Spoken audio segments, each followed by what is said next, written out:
On arrive à la fin de cette séquence, mais qu'on ne pourrait pas terminer sans la voix d'une paysagiste. On va inviter Sylvain Nigré de venir ici, d'ici là paysage, précisément pour faire, justement d'être notre témoin, cette synthèse. Quel est son regard de... Alors, ce qu'on peut préciser peut-être, c'est que Sylvana Gray a été lauréate en 2012, c'est ça, des albums des jeunes paysagistes et urbanistes. Effectivement, on a un bon souvenir ici. Voilà, exactement, on revient.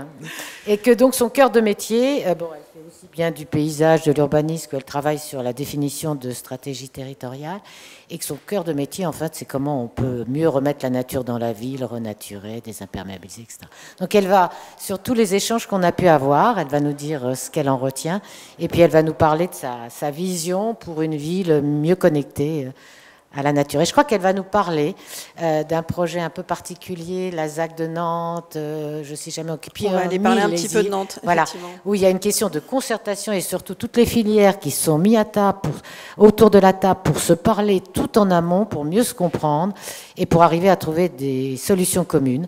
Voilà, donc je crois que c'est vraiment, même si c'est à Nantes et à Rézé, que ce n'est pas dans une ville moyenne, mais ce sont des démarches qu'on peut mettre en place quand même à pas mal d'endroits. Voilà, et les gens sont très contents, en principe. Moi, j'en ai rencontré qui parlent d'émulation collective, d'enrichissement, et franchement, ils s'y mettent après, ce n'est pas que des vœux pieux.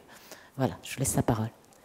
Je me suis fait un petit mémo, parce qu'il y avait beaucoup de choses de dites cet après-midi, c'était assez passionnant et à travers tous les exemples que l'on a entendus, il y a quand même des histoires de convergence, comme des histoires qui font écho, des villes qui toutes, à leurs échelles différentes, dans le cadre de développement sans doute assez rapide depuis l'après-guerre, se sont développées en laissant des places très très variables à la question de la nature. On a souvent pris de la place sur la question de la nature et aujourd'hui, les enjeux de la transition écologique et du réchauffement climatique nous obligent à reprendre cet élément comme un élément de composition absolument stratégique, peu importe ce que l'on fait.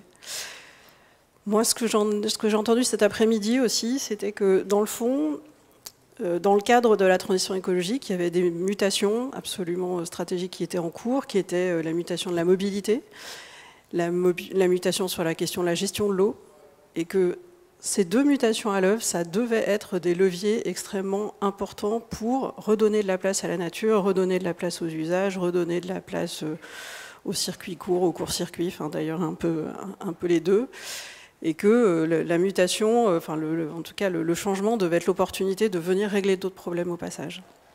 Ça paraît assez nécessaire. Ce qui m'a paru aussi assez clair, c'est que pour obtenir des résultats de projets différents, comme celui qu'on a vu par exemple à Sérignan, que je trouvais très beau, bravo, c'était super, c'est très beau. Il faut non seulement avoir envie de se dire que l'on souhaite quelque chose de différent, mais il faut être prêt aussi à mettre en œuvre des méthodes de travail qui sont un peu différentes. Sans doute que la question d'un cahier des charges dans lequel on attend qu'une solution arrive ne suffit pas.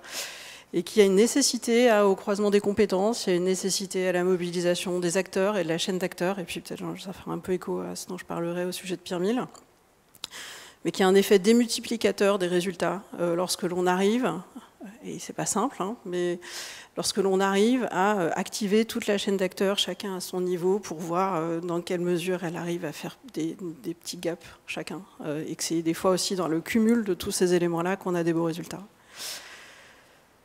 La question que posaient toutes les interventions, alors à la fois Libourne avec une approche boîte à outils, c'est-à-dire comment on met au service des collectivités des outils pour pouvoir intervenir sur les sujets du quotidien. Et puis à une autre échelle, Blois sur la stratégie globale.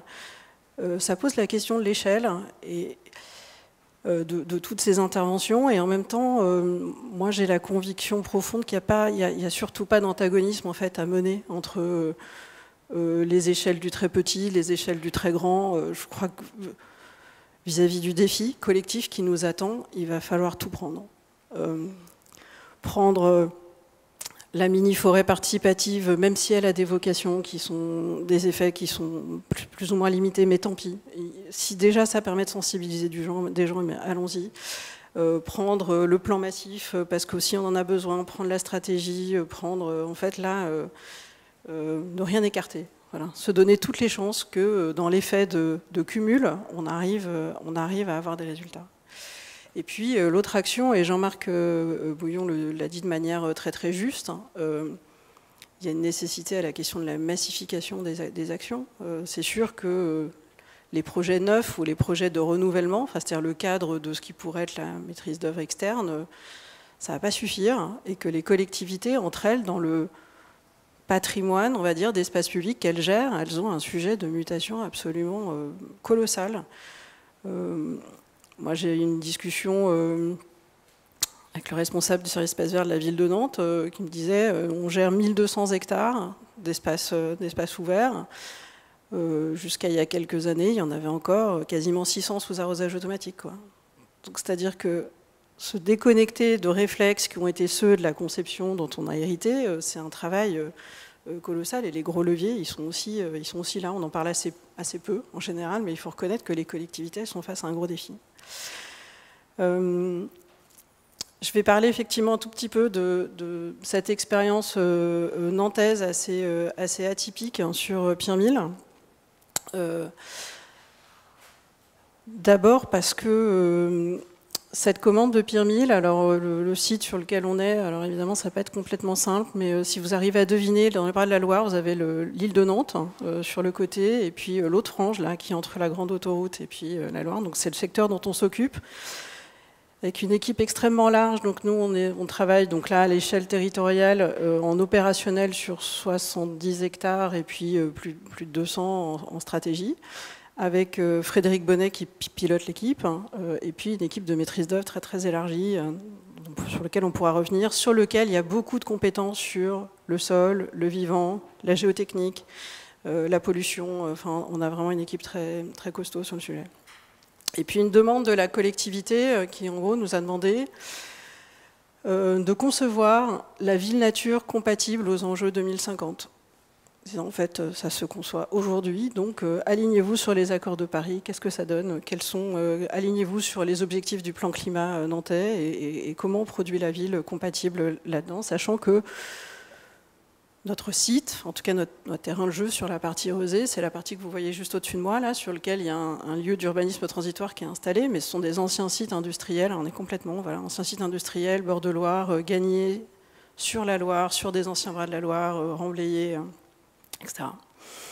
Et la particularité de ce projet, c'est que c'est un projet qui est soutenu par l'ADEME par ailleurs, et sur lequel on a un volet qui est un projet de transition écologique qui se fait de manière simultanée au projet urbain. C'est en termes de méthode complètement inédit. Et ça veut dire que c'est un travail très très intensif qui s'est mené depuis 3 ans sur quel était le projet de transition écologique que l'on pouvait appliquer à l'échelle de ces 70 hectares et comment ça se traduisait dans le projet urbain. Ça veut dire que nous, à l'échelle de l'équipe, on a eu aussi un temps d'immersion avec des choses que l'on connaissait, mais sans doute dans lesquelles on n'était pas rentré aussi loin, sur c'est quoi les enjeux de 2050. Alors on a Zefco dans l'équipe, dont je n'ai pas parlé, mais qui nous a été aussi, qui nous pousse et qui nous pousse, voilà, et ils ont bien raison. Voilà, dans lequel on a lu tous collectivement mi-dose, quoi, 72, quels sont les écrits, comment ça se traduit. Voilà, donc une phase très très immersive dans tous les écrits de la transition écologique et qui du coup nous a fait nous poser, et nous continue de nous faire nous poser énormément de questions sur comment on fait les choses. Et notamment pour la question du paysage par exemple et la nature en ville, un échange assez important et un retour avec un expert du CNRS qui est un des contributeurs du GIEC je crois d'ailleurs. Donc là, quand on a parlé avec lui, on était en septembre 2019, il nous dit la probabilité que l'été 2020 soit frais ou plus frais que la normale en France métropolitaine, c'est 4%. 4%, ça veut dire 0. Et donc là, quand on est, nous, paysagistes, en train de se poser des questions sur le vivant, on se dit, mais en fait, on n'est pas du tout à la hauteur des enjeux, quoi, globalement. Même nous qui avons l'impression d'être extrêmement concernés par le sujet, de s'approprier les questions de l'écologie, 4%, ça veut dire que la question de la canicule et de l'arrêté sécheresse, c'est tous les ans. Ça veut dire que la canicule, c'est tous les étés. Ça veut dire que construire la ville de demain, c'est pas un sujet de 2050, c'est un sujet de maintenant, quoi. Voilà. Et c'est un des échanges, et il y en a eu beaucoup, mais c'est vrai que tout ça, ça nous a, et ça continue de nous tirer extrêmement haut et de nous challenger beaucoup. Et donc, on a construit un projet de transition sur la partie qui a la particularité de se dire on pousse les enjeux de transition écologique sur les espaces publics et les espaces de nature aussi loin que ce qu'on attend des bâtiments. C'est-à-dire que sur les bâtiments, tout le monde s'attendait à ce qu'on demande des choses sur le biosourcé. Sur l'espace public, tellement personne ne s'était demandé vraiment de savoir, à partir du moment où on plantait des arbres, sans doute, que collectivement on disait que c'était déjà ça, quoi. Voilà. Là, on a posé un postulat qui est un peu différent, qui dit, le sol est un héritage. Le sol est un héritage. Constituer 1 centimètre de terre végétale, c'est 100 ans de sédimentation. Ça veut dire qu'il va falloir arrêter de se dire que, comme d'habitude, les paysagistes et tous les autres, hein, dans leur CCTP, demandent de la terre végétale pour renaturer des endroits partout. Parce qu'on ne va plus pouvoir se permettre ça. On a fait un petit calcul. Si on fait comme d'habitude, quand vous avez vu le site, là, de quoi on part, il fallait l'équivalent de 40 hectares de terre arable pour pouvoir revégétaliser Pirmil. Donc le postulat, c'est on fait 100. On se débrouille avec le terrain qui est sur place, et le terrain qui est sur place, eh bien, ce sont des terres emblayées sur du sable. Le deuxième, donc, c'est la crise de l'eau. La crise de l'eau est le sujet d'aujourd'hui. Donc le projet est construit et pensé avec 0 arrosage automatique. Tout doit devoir se débrouiller sans. Et le troisième, c'est, dans ce cadre-là, la canopée est un équipement indispensable à la ville de demain. Donc, on bâtit tout le projet à partir de ce dimensionnement. Alors, il y a d'ailleurs un petit écho avec le travail fait sur Sérignan, en fait, on a construit la trame de nature nécessaire pour pouvoir ensuite se dire, là, c'est la place qu'il faut pour pouvoir mettre les arbres, le sol continu, etc. Et à partir de ça, on vient recreuser, entre guillemets, pour mettre les bâtiments. Ce travail, il s'est passé avec une méthode assez particulière qui est le sourçage, effectivement. Entre les bâtiments et le projet, on a sourcé 80 entreprises du Grand Ouest qui sont... alors, pas les entreprises qui répondent d'habitude aux appels d'offres, hein, c'est-à-dire qu'on n'est pas allé voir vraiment ceux qui répondent, mais ceux qui font différemment, c'est-à-dire en se disant, mais de toute façon, le vivier économique, c'est-à-dire... Enfin, pour faire de la transition écologique et pour faire aussi, pour travailler sur la question des ressources, on s'est dit globalement, il faut aussi savoir quelle est le ressource de savoir-faire du territoire. Donc on a rencontré tous les gens qui savaient faire, en disant, en nous permettant d'avoir une vision, de se dire aujourd'hui, on en est là, on sait faire ça, on ne sait pas faire ça, on saura peut-être bientôt faire ça, de pouvoir un peu les classer. Et en se disant, maintenant, on se met en ordre de bataille pour que le projet, il passe la commande. C'est-à-dire, il y a un rôle du projet urbain de passer la commande pour que chaque filière passe un cap. Et qu'on lui demande, chacune, à son échelle, de faire un effort. Et ça, c'est extrêmement important parce que le sujet, ce n'est pas un sujet d'exemplarité. Ça veut dire que techniquement, on n'aura pas la plus haute tour en bois d'Europe, on n'aura pas... Voilà. Mais on aura des choses réplicables à l'échelle du territoire nantais. On doit être la locomotive pour que les acteurs du territoire nantais puissent s'appuyer en disant, vous voyez, si on sait faire à Pirmil, ça veut dire qu'on sait le faire ailleurs dans la métropole parce que les entreprises sont là, le savoir-faire est là, le cadre est là. Donc ça, c'est le but. Le deuxième, ce sourçage, il a été extrêmement important et il nous a permis d'arriver, notamment sur la question du vivant, à l'idée que la filière du vivant, globalement, alors je vais dire les entreprises d'espaces verts et les fournisseurs, c'est-à-dire les pépinières locales, eh bien c'était la moins prête de toutes les filières. C'est-à-dire que le chanvre, la paille, enfin voilà, tout le monde avait des trucs à nous dire. Là, quand on est allé voir certains des pépiniéristes, hein, pas tous, mais qu'on leur demandait, ok, comment vous vous préparez au réchauffement climatique, comment vous mettez vos arbres en culture, là, ceux qui seront prêts, qu'on achètera. En gros, ils nous disaient, nous, on met ce qui se vend. Quitte à ce qu'on sache tous qu'en réalité, ils n'ont pas d'avenir, quoi. Voilà. Donc ça a été un petit électrochoc. Comment vous expliquez ça c'est un manque d'anticipation, tout simplement? Ouais, oui, globalement, je pense que c'est plutôt un manque d'anticipation. La question n'avait jamais été posée sous cet angle-là. Ça remet beaucoup de discussions. Ça nous a amené à se dire, en fait, il faut faire un deuxième temps, qui sont des ateliers collectifs. Donc là, on a fait des ateliers collectifs professionnels en travaillant sur ces questions-là. Comment on fait du projet sans terre végétale, juste avec le sable qu'on va sortir du site, et c'est tout, ou quasiment tout. Comment on se pose des questions sur la production des arbres, c'est-à-dire probablement ça prédétermine les espèces qui vont pousser, ça, complètement. obligatoirement. C'est-à-dire que c'est un pas de côté de la part du paysagiste énorme. Énorme sur sa façon de faire aussi. Donc on va voir sortir des cactus, Pas du tout. Voilà. Alors c'est là où les photos sont intéressantes, c'est que globalement, ce que l'on a fait nous, c'est au contraire, c'est du terrain, c'est énormément de terrain en amont, en aval. Alors avec Biotech, qui est notre autre compère associé sur le sujet, pour aller voir ce qu'il y avait déjà sur site dans des conditions qui étaient un peu les mêmes et un peu plus sèches. Et puis on a profité du fait qu'on avait notre grande friche là, de 15 hectares, dans lequel on a déjà plus 6 degrés d'écart par rapport au bord de Loire. Donc en fait, on a un effet de réchauffement climatique naturel à l'intérieur du site, pour se dire, ok, bien là on teste, échelle 1, des végétaux dans lesquels, donc les petits carrés de sable là, sont des mélanges dans lesquels on a testé des mélanges de terre, reconstitue du sol fertile, dans lequel on a jusqu'à 80% de sable. Donc, c'est-à-dire qu'en gros, le projet, il est dans une recherche d'économie totale, quoi. Donc, on a eu d'abord une phase dans laquelle, quand l'équipe travaillait sur des parkings souterrains, on se disait que ce qu'ils récupéraient, on récupérait tout pour faire des sols fertiles. Enfin, rien ne sortait de la ZAC.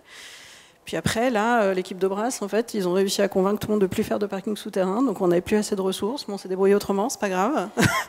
Tout ça a été très très vertueux, et tant mieux. Mais en gros, on ne sort rien. On ne sort rien. Notre idée, c'est de reconstituer du sol avec le sable et juste du compostage de la métropole. Là encore, parce que quand on rencontre les services de la métropole de Nantes, mais je pense que c'est le cas partout, on nous dit 30% de ce qui atterrit dans les déchetteries sera en réalité compostable. C'est-à-dire que c'est un camion sur 3 qui atterrit en déchetterie pour quelque chose qui n'est pas un déchet vert, mais une ressource, quoi. Donc là, le bouclage en fait, de tout ça, ça a changé complètement la méthode. Ça veut dire que nous, paysagistes, on s'est dit, bien en fait, le projet et toute l'ambiance végétale, elle ne va être basée que sur ce qui viendrait s'installer là naturellement, plus quelques effets d'anticipation, d'où le jardin test. Et donc là, les photos que l'on voyait précédemment, enfin, qui ont tourné un tout petit peu, en réalité, c'est déjà un premier prototypage qu'on a fait dans le site d'urbanisme transitoire, sur lequel il y a un comité d'experts qui est monté avec les services, qui sont les futurs gestionnaires, sur lequel on a besoin avec eux de tester comment ça vit, est-ce qu'ils vont être à l'aise pour le gérer. On a déjà, là, dans les phases d'études, changé tout un tas de détails. Et dans lequel l'entreprise qui a réalisé aussi, enfin les entreprises, parce qu'elles sont plusieurs, font partie aussi des tests et du retour d'expérience. C'est-à-dire qu'on a besoin de mobiliser toute la chaîne d'acteurs sur le sujet. Ça veut dire que Pierre Mille, c'est un projet où aujourd'hui, les consultations de la première phase ne sont pas lancées encore, mais tous les arbres du futur parc des Berges sont en culture. Parce qu'on a passé un marché de récolte de graines pour qu'on aille chercher des graines locales produites pour le projet et pour s'éviter l'idée, voilà, là aussi, hein, dans des échanges du sourçage, de se rendre compte que, là aussi on le savait un peu, mais moi j'avais pas pris la conscience en fait, de l'échelle du problème, c'est que quand on va chercher un arbre même à 40 km de Nantes, et ben, probablement dans sa vie il a déjà fait 1500 km. Parce que à Angers c'est le bassin du microplan, il va grandir en Belgique et puis ensuite il revient. Donc tous ces cycles en fait et tous ces réflexes, voilà, ça a re-questionné tout le monde, c'est-à-dire ça re-questionne le maître d'ouvrage, ça re-questionne le maître d'œuvre dans tous ses réflexes et dans ses manières de faire, et puis ça re-questionne l'équipe de manière générale. Et je voulais juste passer un dernier document, peut-être qu'il y a une petite courbe qu'un gynéco qui fait partie de l'équipe. Alors un gynéco, ils font de l'innovation en bâtiment, ils font pas du tout, voilà, mais qui est assez importante parce que elle montre en fait la responsabilité ou le rôle, on va dire, de chacun des intervenants dans la question de l'innovation et de comment on fait autrement. Encore une fois, c'est une courbe bâtiment, c'est la sienne, hein, c'est Eric Dibling qui nous l'a prêté aujourd'hui. Mais le montage, c'est-à-dire en fait, le rôle des maîtres d'ouvrage dans les ambitions qu'ils donnent sur la question de l'innovation, il est stratégique. C'est-à-dire que Il y a une énorme partie où les ambitions, si elles sont fixées très très haut par les maîtres d'ouvrage, donc là il y a un vrai défi collectif, il y a une marge de manœuvre qui est à peu près celle des maîtres d'œuvre, et puis ensuite quand on arrive derrière dans la réalisation, on a moins de marge, quoi. Voilà. Donc voilà, il y a 2 phases de conception. Enfin, plus on est en amont dans le projet, plus on a des possibilités de se donner de l'air et de viser haut, quoi. Voilà, globalement. Alors Céline, j'ai encore le mauvais rôle, surtout que je trouve ça passionnant, mais là il va falloir qu'on arrête et Roland Michel Blaiseau, donc, qui est le directeur du programme Action Cœur de Ville, veut nous dire un mot. Mais franchement, c'est passionnant. Et puis on se demande, parce que là, avec tout ce que vous venez de dire, mais dans des terres où il y a 80% de sable, on se dit, on va complètement changer d'esthétique, complètement changer d'ambiance. On voit mal des feuillus à couvert. Enfin, ça va être complètement autre chose.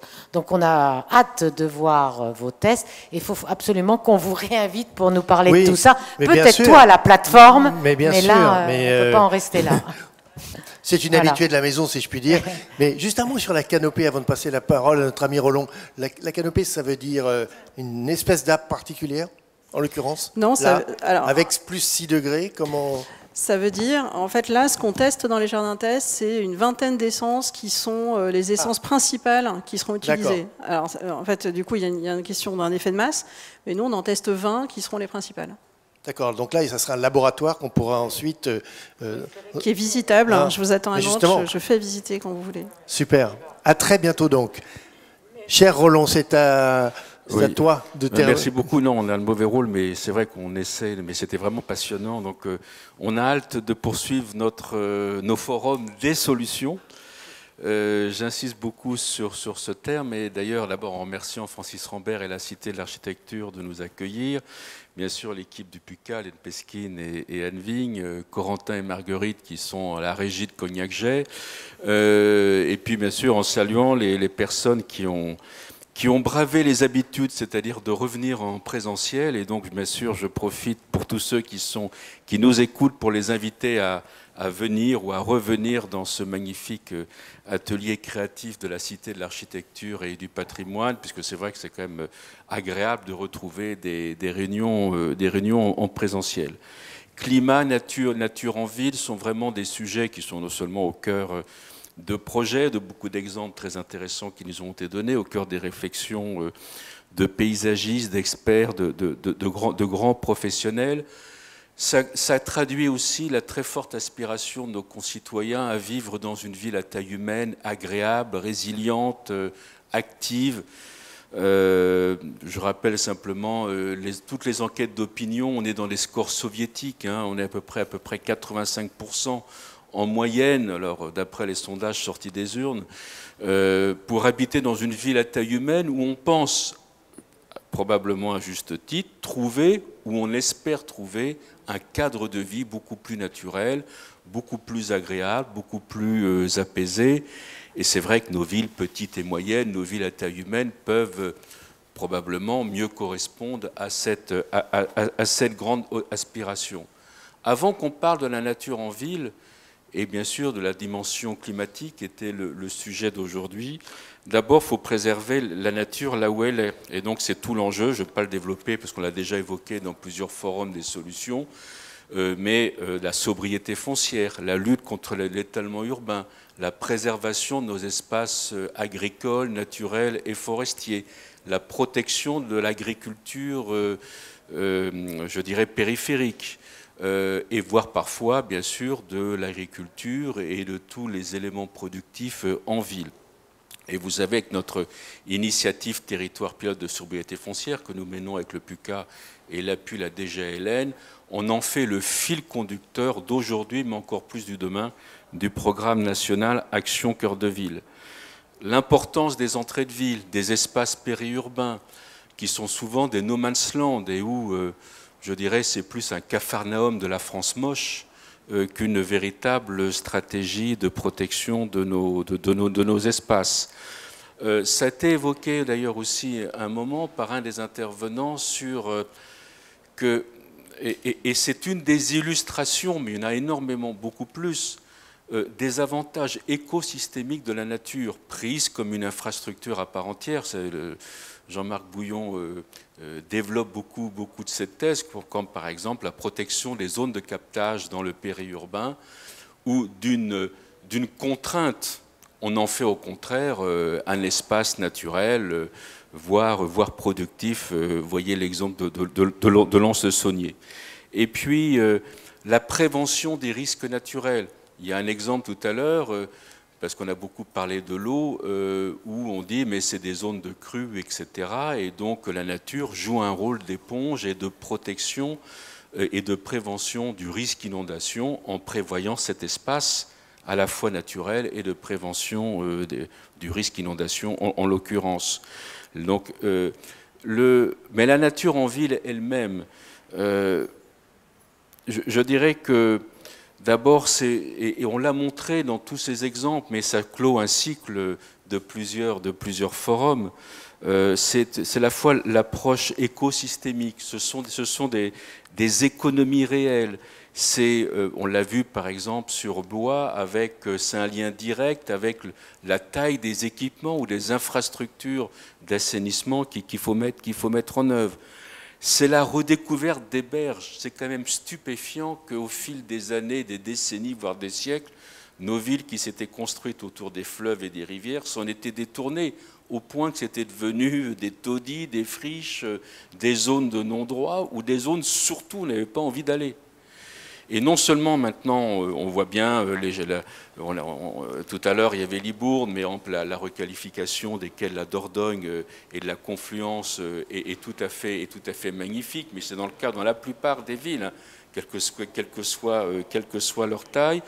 Mais ça aussi, non seulement c'est bien sûr, on recrée de la vie autour de lieux qui l'avaient un peu interdit, mais on recrée du paysage, on recrée de l'ambiance, on recrée de l'atmosphère, et on recrée du lien social.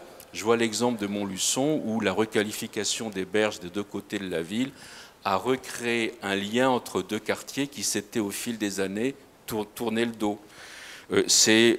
On l'avait aussi vu dans un autre forum, c'est les jardins thérapeutiques et sous cet aspect un peu santé en ville, sans parler du design actif, cher à Marguerite et à moi-même avec le COJO, pour développer les mobilités actives et la libre activité physique en ville.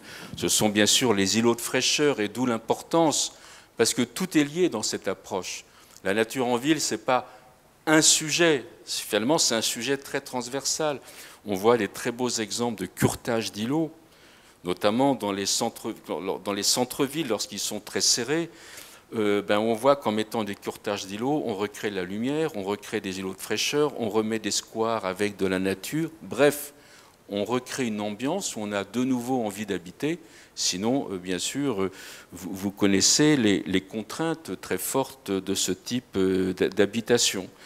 Et puis, quand on voit tous ces espaces verts, tous ces espaces naturels, j'ai d'ailleurs une question un peu philosophique à vous poser et aussi aux participants, mais ce sera peut-être un thème d'un futur forum des solutions, c'est que pour votre serviteur qui a eu la chance et l'immense, je dirais, défi professionnel de mettre en place la plus grande réserve naturelle de France et d'Europe, qui était dans les terres australes et antarctiques françaises, c'est quoi la nature? C'est quoi la nature naturelle?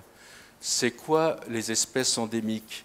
C'est quoi quel est l'équilibre à trouver entre ce qui est soi-disant naturel et puis bien sûr ce qui est aménagé par la main de l'homme? Et donc quand on parle de nature en ville, voilà, donc comme il est très tard et que j'ai une visio qui m'attend, je ne vais pas développer ce sujet, mais c'est un sujet aussi passionnant qui ne doit pas rendre les choses plus complexes, mais qui doit dire c'est qu'à chaque fois on voit bien d'ailleurs, parce que nous les Français on aime bien les jardins ou les espaces qui sont bien délimités, bien ordonnés, le jardin à la française, pour prendre une expression dans nos parcs et jardins. Vous voyez bien qu'aujourd'hui, maintenant, on ne tombe plus, dans certains cas, on ne tombe plus les talus, les ronds-points, les bords, et on dit c'est moche parce que c'est un peu hirsute. Donc voilà, mais en même temps, ça apporte un avantage écosystémique. Où est le bon équilibre entre, effectivement, redonner toute sa place à la nature et en même temps que l'homme essaie de l'imaginer pour les besoins, et notamment, vous avez rappelé à juste titre, les uns et les autres, et vous, madame, les enjeux qui sont extrêmement importants. Bref, la nature en ville, elle a non seulement tous les services écosystémiques que vous avez développés et qui ont été développés tout au long de cet après-midi, mais elle apporte aussi un élément d'attractivité dont nos concitoyens ont absolument envie, besoin. Et je pense que cet enjeu sociétal est probablement le plus important de tous. Alors, en conclusion de ce cycle, mais ce n'est pas une conclusion, c'est une conclusion de la séance, c'est d'abord de dire que dans le cadre de la préparation d'Action Cœur de Ville 2, donc 2023-2026, nous sommes avec nos partenaires financiers. Je salue d'ailleurs la représentante de la Banque des Territoires et cette solution S-Green et S-Green Plus qui est très importante parce que cet aspect ingénierie opérationnel est effectivement une grande demande de l'ensemble de nos élus et acteurs locaux. C'est que la nature en ville, prise comme une infrastructure à part entière et devant être traitée de manière globale, transversale et apportant des avantages écosystémiques qu'on ne calcule jamais. On ne calcule jamais, enfin on le calcule si, mais on a beaucoup de mal à intégrer dans nos réflexions d'aménagement la valeur ajoutée, y compris parfois immatérielle, que peut apporter l'aménagement naturel. Et donc la nature en ville sera, avec la sobriété foncière, un des fils conducteurs, bien sûr, de la poursuite et de l'enrichissement du programme.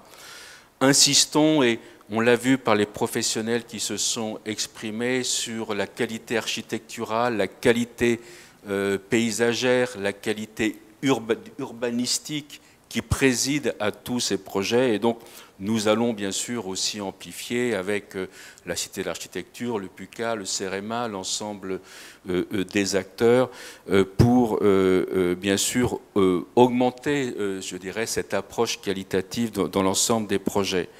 Et puis, je dirais que pour finir, ce qui m'a frappé aussi dans tous vos témoignages, y compris quand on a présenté les avantages des data, du numérique, des photos satellites, etc., c'est que rien ne remplaçait l'accompagnement urbain. Vous-même, vous avez dit, madame, que dans le projet que vous accompagnez, vous menez au sein de la métropole de Nantes, vous avez passé beaucoup de temps sur le terrain, on passe beaucoup de temps à interroger, puis d'autres intervenants auparavant ont dit, mais à Blois, etc., il nous faut convaincre, à la limite, porte après porte, les habitants de s'engager.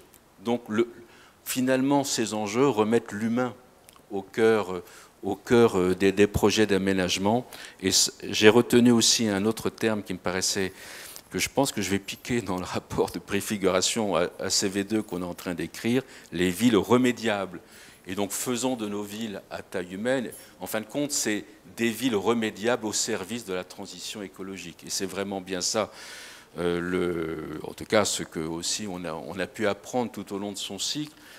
Je dirais que je m'oppose, on pourrait faire l'inverse de ce que disait Alphonse Allais. Alphonse Allais disait qu'il fallait mettre la ville à la campagne. Il avait vu à moitié juste, c'est qu'il faut mettre la campagne dans la ville, pour autant que nous tous, un peu citadins, en supportions aussi toutes les conséquences. Je vous ramène aux querelles de clochers ou de coqs de village. Et voilà, donc ça conclut, je crois, Marguerite, cette série sur les villes, nature, climat, résilience, etc. Non pas qu'on ait épuisé le sujet, mais j'espère qu'ils auront apporté à l'ensemble de la communauté Action Cœur de Ville et Petites Villes de demain, et tous ceux qui nous suivent, en tout cas des éléments de sensibilisation, d'information, d'exemples concrets reproductibles. Et je crois que la prochaine série qui aura lieu, enfin, le suspense est entier, juste après les présidentielles et puis après les législatives, ce sera un cycle sur la ville productive, là encore, un très grand enjeu pour l'attractivité de nos territoires. Merci à tous, et puis écoutez, il nous reste maintenant à mettre en œuvre tout ce qui a été décrit. Merci. Et on peut remercier en effet Marguerite et Florentin Cornet étant le maître d'œuvre de ces forums. Voilà. Donc il est en train de nous programmer les 2 prochaines séquences du cycle, en effet, comme l'a dit Roland, sur la ville active. Tu veux en dire 2 mots ou pas, Florentin? Non? Bon, alors il y aura un cycle, il y aura une séquence qui sera plutôt sur la localisation ou la relocalisation des activités productives, hein, en cœur de ville, et une autre qui sera plutôt comment on rend la ville attirante, comment on accueille les jeunes, donc que ce soit au niveau des services dont ils ont besoin, de la formation, de l'enseignement ou du résidentiel logement.